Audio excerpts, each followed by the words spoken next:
नमस्कार दोस्तों, स्वागत है आपका आज के मुख्य समाचारों में। जी हां दोस्तों, आपको यहां पर देखने को मिलेंगी सुबह से लेकर शाम तक की तमाम बड़ी खबरें मुख्य समाचार ब्रेकिंग न्यूज अपडेट्स के रूप में। तो चलिए दोस्तों, जान लेते हैं आज की पहली बड़ी खबर। आतंकवादियों के मददगारों को नहीं छोड़ेंगे, लेंगे सख्त और निर्णायक कदम, प्रधानमंत्री मोदी का बड़ा ऐलान। जी हां दोस्तों, प्रधानमंत्री नरेंद्र मोदी ने शनिवार को हैदराबाद हाउस में अंगोला के राष्ट्रपति से मुलाकात की। इस दौरान दोनों नेताओं ने द्विपक्षीय बैठक भी की और प्रधानमंत्री मोदी ने कहा कि मैं राष्ट्रपति लॉरेंसो और उनके शिष्टमंडल का भारत में हार्दिक स्वागत करता हूं। यह एक ऐतिहासिक पल है। दरअसल दोस्तों, संयुक्त प्रेस वक्तव्य जारी करने के दौरान प्रधानमंत्री मोदी ने कहा कि 38 वर्षों के बाद अंगोला के राष्ट्रपति की भारत यात्रा हो रही है। उनकी इस यात्रा से न केवल भारत अंगोला संबंधों को नई दिशा और गति मिल रही है, बल्कि भारत और अफ्रीका साझेदारी को भी बल मिल रहा है। वहीं दोस्तों, प्रधानमंत्री नरेंद्र मोदी ने पहलगाम हमले का जिक्र किया और कहा कि हम एक मत है कि आतंकवाद मानवता के लिए सबसे बड़ा खतरा है। चलिए दोस्तों, जान लेते हैं अगली खबर। जयपुर चंडीगढ़ फ्लाइट के दोनों इंजन थोड़ी देर के लिए हो गए फेल। पायलट ने सूझबूझ से प्लेन को सुरक्षित लैंड करवाया। डीजीसीए ने दिए जांच के आदेश। जी हां दोस्तों, जयपुर से चंडीगढ़ जाने वाली इंडिगो एयरलाइंस की फ्लाइट 6E7742 शुक्रवार को लैंडिंग से पहले ही अचानक खराब हो गई।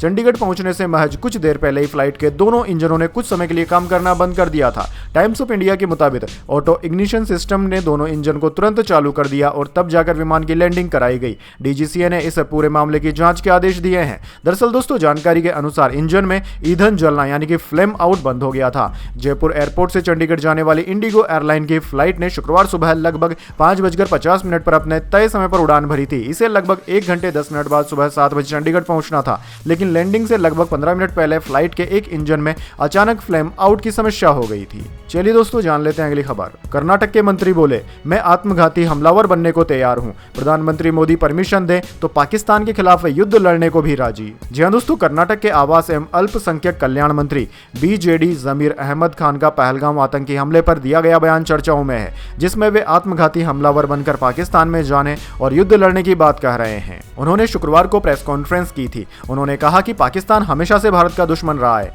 अगर प्रधानमंत्री नरेंद्र मोदी और गृह मंत्री अमित शाह मुझे परमिशन दें तो मैं आत्मघाती बम बांधकर पाकिस्तान जाकर हमला करने के लिए तैयार हूं। चलिए दोस्तों, जान लेते हैं अगली खबर। यूपी में हाईवे पर देश की पहली एयरक्राफ्ट नाइट लैंडिंग हुई। राफेल, सुकोई और जगुआर शामिल। पाकिस्तान से तनाव के बीच एयरफोर्स की तैयारी। जी हां दोस्तों, यूपी में शाहजहांपुर के गंगा एक्सप्रेस वे पर देश में पहली बार भारतीय वायुसेना के लड़ाकू विमानों ने शुक्रवार रात 9 बजे से नाइट लैंडिंग ड्रिल की। इसमें मिग-29, राफेल, सुकोई और जगुआर जैसे 14 लड़ाकू विमान शामिल थे।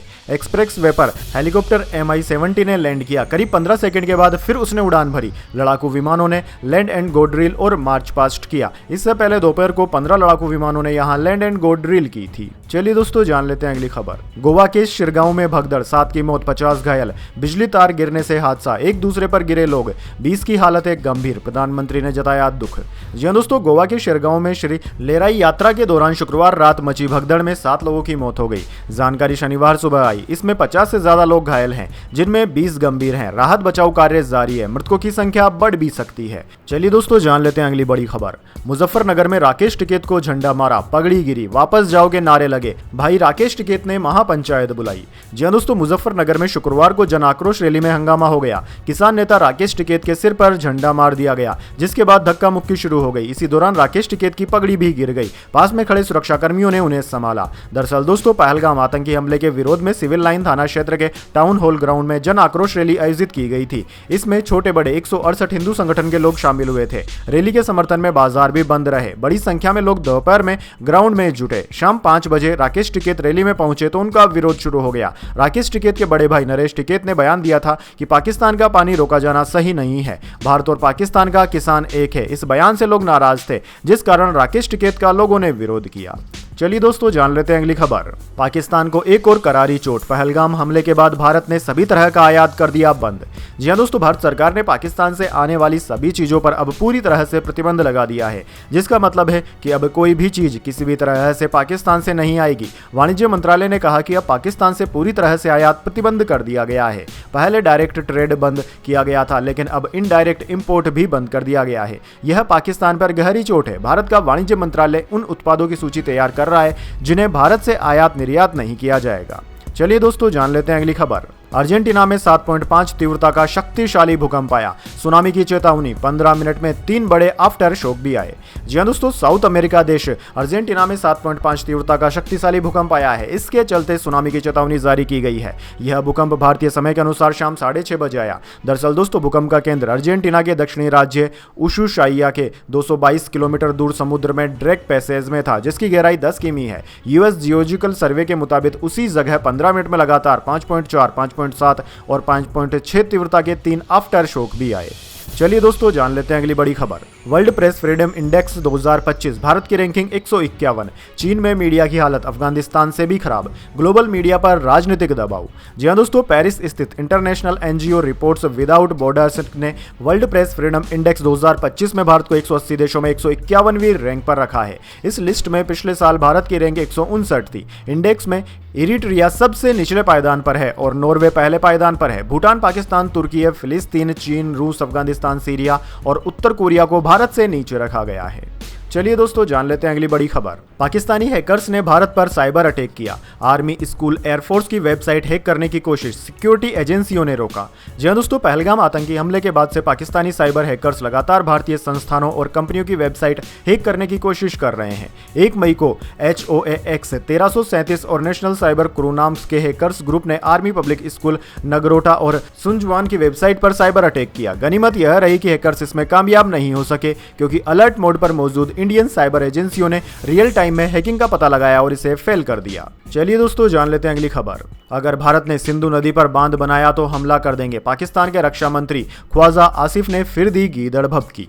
जी हां दोस्तों, पाकिस्तान के रक्षा मंत्री ख्वाजा आसिफ ने हाल ही में एक टीवी इंटरव्यू में भारत को एक बार खोखली धमकी फिर से दी है। ख्वाजा आसिफ ने कहा है कि अगर भारत ने सिंधु नदी पर कोई बांध बना दिया तो पाकिस्तान उस पर हमला कर देगा। उन्होंने कहा कि आक्रामकता सिर्फ गोलियों से नहीं होती, पानी रोकना भी हमला है। ख्वाजा आसिफ का यह बयान ऐसे समय आया है जब पहलगाम हमले के बाद भारत ने पाकिस्तान को कटघरे में खड़ा कर दिया और दोनों देशों के बीच राजनयिक संबंध खराब हो गए हैं। 1960 में भारत और पाकिस्तान के बीच विश्व बैंक की मध्यस्थता से हुए IWT इंडस वाटर ट्रीटी को अब तक दुनिया का सबसे सफल जल समझौता माना गया। इस संधि के तहत भारत को पूर्व नदियों रावी, व्यास, सतलुज का नियंत्रण दिया गया था, जबकि पाकिस्तान को पश्चिमी नदियों सिंधु, झेलम, चिनाब का अधिकार मिल गया था।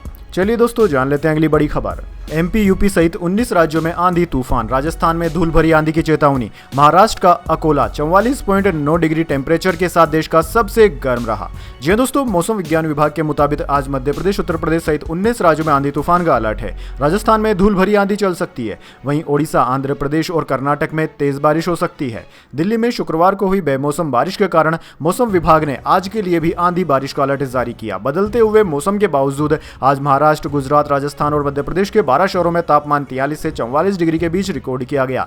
वहीं दोस्तों, महाराष्ट्र का अकोला 44.9 डिग्री के साथ देश का सबसे गर्म शहर रहा। इससे पहले दोस्तों, दिल्ली, NCR, UP और छत्तीसगढ़ में हुई आंधी, बारिश और बिजली, पेड़ गिरने की घटनाओं में 10 लोगों की मौत हो गई। इनमें दिल्ली, उत्तर प्रदेश में 4 और छत्तीसगढ़ में 2 लोगों ने जान गंवाई। आगे भी लगभग 1 हफ्ते ऐसा मौसम रह सकता है। तेज हवा और गरज चमक के साथ बारिश होती रहेगी। इसके बाद मई में उत्तर भारत के कई हिस्सों में सामान्य से ज्यादा गर्मी की संभावनाएं हैं। चलिए दोस्तों, जान लेते हैं अगली बड़ी खबर। संजौली मस्जिद को गिराने के आदेश, वक्फ बोर्ड जमीन के कागज नहीं दे पाया, कमेटी के पास NOC भी नहीं, शिमला निगम ने अवैध बताया। जी हां दोस्तों, हिमाचल प्रदेश में विवादित संजौली मस्जिद को शिमला नगर निगम आयुक्त ने पूरी तरह तोड़ने के आदेश दे दिए हैं। शनिवार को निगम आयुक्त भूपेंद्र अत्री ने मस्जिद को गैरकानूनी बताते हुए निचली 2 मंजिलें भी हटाने को कह दिया है। यह फैसला तब आया है जब वक्फ बोर्ड निगम की अदालत में मस्जिद की जमीन पर मालिकाना हक के कागज ही पेश नहीं कर पाया था। यही नहीं, मस्जिद का नक्शा और किसी भी तरह की NOC भी मस्जिद कमेटी के पास नहीं है, जबकि वक्फ बोर्ड लंबे समय तक जमीन पर मालिकाना हक का दावा करता रहा है। अब दोस्तों, मुस्लिम पक्ष का इस मामले में कहना है कि ऑर्डर को पूरी तरह पढ़ने और समझने के बाद ही आगे की रणनीति बनाई जाएगी। मस्जिद कमेटी के अध्यक्ष मोहम्मद लतीफ का कहना है कि अभी आदेश की कॉपी उनके पास नहीं पहुंची है। चलिए दोस्तों, जान लेते हैं अगली खबर। हम पाकिस्तानियों को नहीं मारेंगे, बोले फारूक अब्दुल्ला, सिंधु के पानी को लेकर उठाई यह मांग।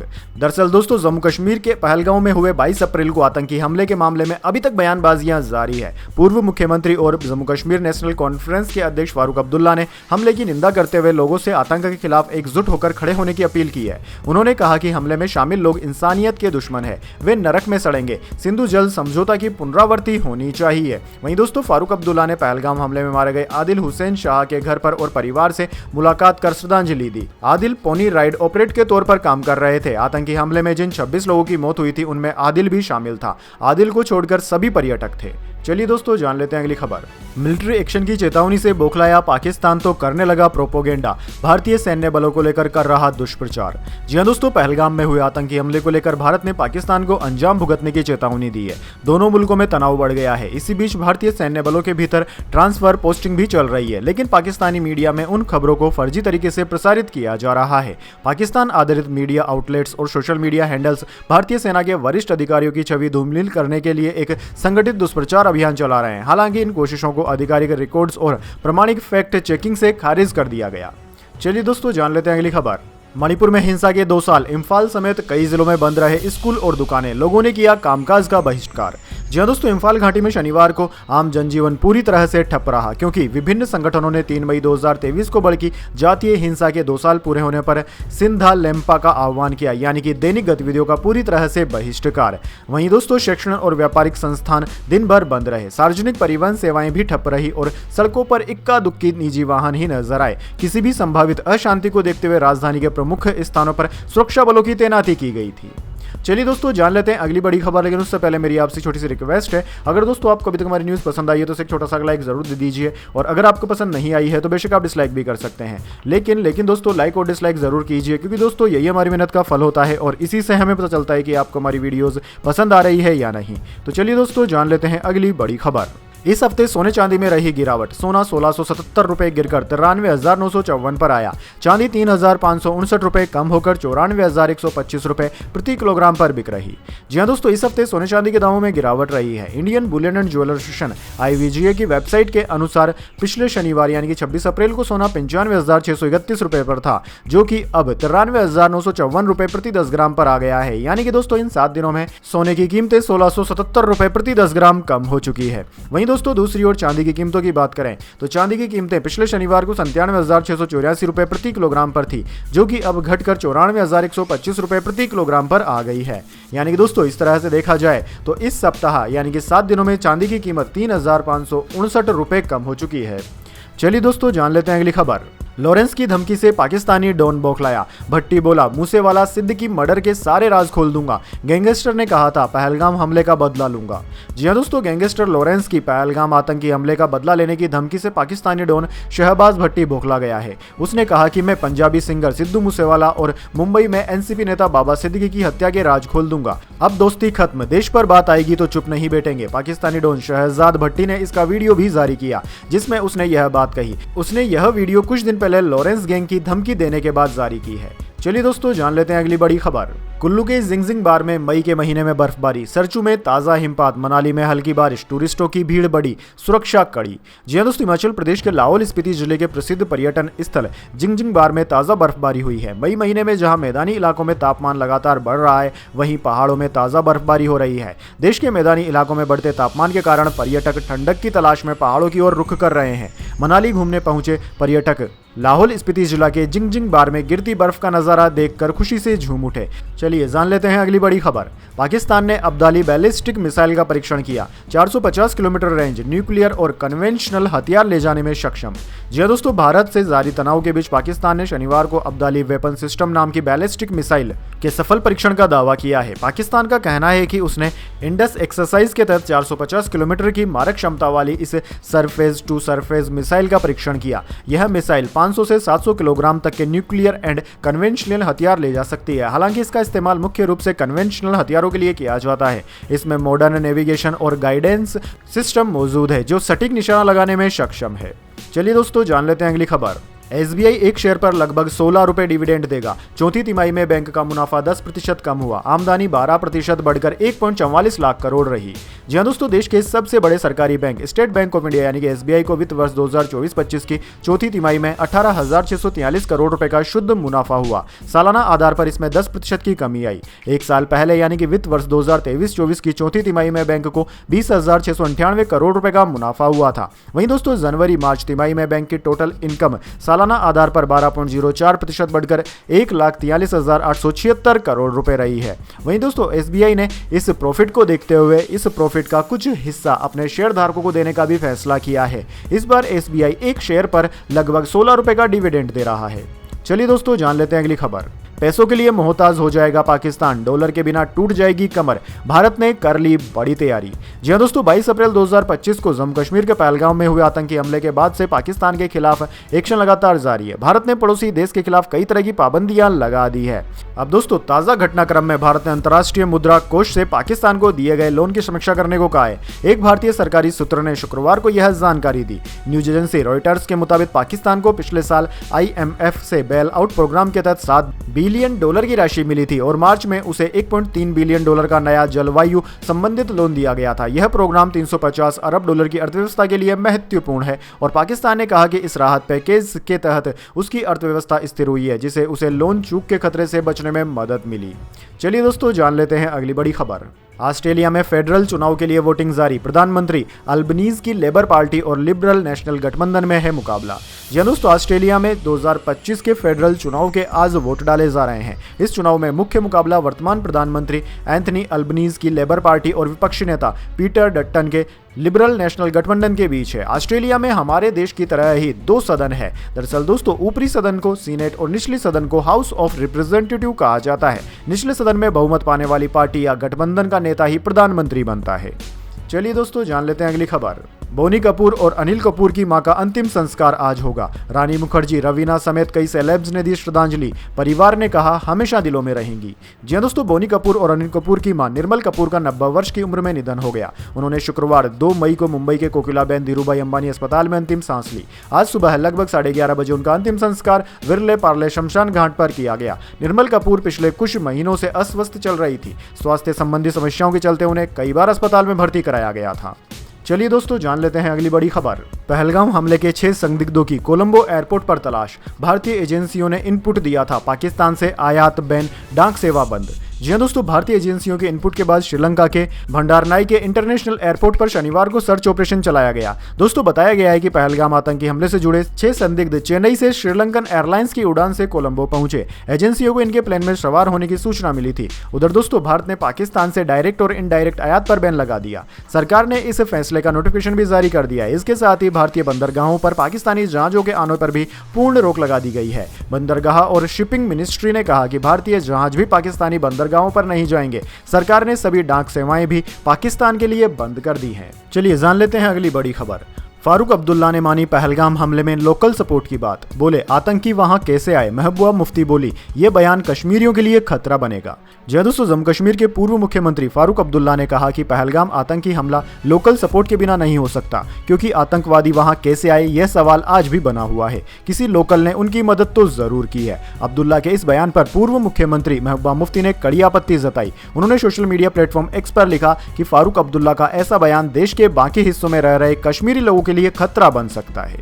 तो दोस्तों यह थी आज की तमाम बड़ी खबरें। इसके बाद दोस्तों बारी आती है आज के माइंड क्यूज क्वेश्चन की। जी हां दोस्तों, एक आसान से सवाल का जवाब देकर आप जीत सकते हैं एक सरप्राइज गिफ्ट हमारे यूट्यूब चैनल की ओर से। तो दोस्तों आज का सवाल आपकी स्क्रीन पर आ चुका है।